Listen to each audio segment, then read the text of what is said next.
कि globally rice production 2022-23 में कमजोर रह सकती है। यूएसडीए के हिसाब से चाहे वो यूएस है, इटली है, स्पेन है, पाकिस्तान है, इंडिया है, सभी जगह से उनको थोड़ी बहुत कंसर्न नजर आती है।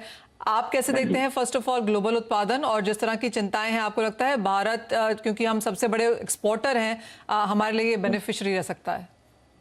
देखिए, इसमें ऐसा है कि इस वक्त जो यूएसडीए का एस्टीमेट है वो 0.6 मिलियन टन्स का ही शॉर्टेज पिछले साल के मुकाबले दिख रहा है। लगभग 515 मिलियन टन है, जो पिछले रिकॉर्डों से काफी अच्छा है। लेकिन जो कुछ टाइम पहले एस्टीमेट किया था लगभग 515 के करीब, उससे थोड़ा सा अभी शॉर्टफॉल आ रहा है। और इसकी मेन वजह यही है कि यूरोप में तो आप जानते हैं कि इस वक्त बहुत ज्यादा हीट वेव इस बार हो गई है। इस वजह से वहां प्रोडक्शन काफी कम हो गया है। यूएसए में जो है एरिया वगैरह में ज्यादा चेंज नहीं, लेकिन उनकी यील्ड बहुत कम हो रही है, तो इसलिए उनका प्रोडक्शन कम हो रहा है। तो ये सारी सिचुएशन इस टाइम चल रही है। और इंडियन एक्सपोर्ट्स आपको लगता है जैसे हमने पिछले कपल ऑफ सालों में आता हुआ देखा है, वही हम यहाँ पर इस बार भी मेंटेन करेंगे? बिल्कुल बिल्कुल, क्योंकि अभी भी एस्टीमेट देखिए, अगर यूएसडीए का ही हम एस्टीमेट लेते हैं, अभी जुलाई का जो उनका फोरकास्ट आ रहा है, वो इंडिया को 22 मिलियन पे इस साल फिर भी दिखा रहे हैं, और ये इसकी पूरी उम्मीद है। विनोद जी, इसी के साथ प्राइसेस क्या रहने की उम्मीद है? बिकॉज अगर हम ओवरऑल एग्रीकल्चर स्पेस में देखें तो चावल के भावों में बढ़त सबसे कम हुई है, और जैसे आपने कहा कि चावल की अवेलेबिलिटी यहाँ पर पर्याप्त है, लेकिन अब आपको लगता है जिस तरह से बढ़त आनी शुरू हुई है, ये सस्टेनेबल है?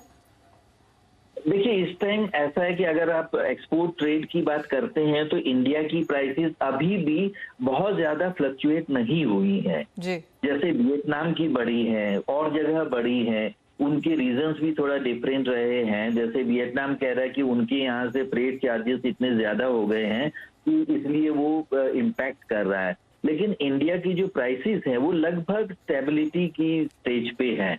और ये और अक्टूबर में आप देखेंगे कि अक्टूबर में जब हार्वेस्टिंग हो जाएगी नई क्रॉप की throughout the country, we will be in a very comfortable situation. Buffer stocks of course Vinod ji यहाँ पर काफी बेहतरीन है, लेकिन जिस तरह से सरकार की यहाँ पर नीतियां हैं चावल देने की, आपको लगता है उसके बावजूद भी भारत स्टेबल पोजीशन में रहेगा?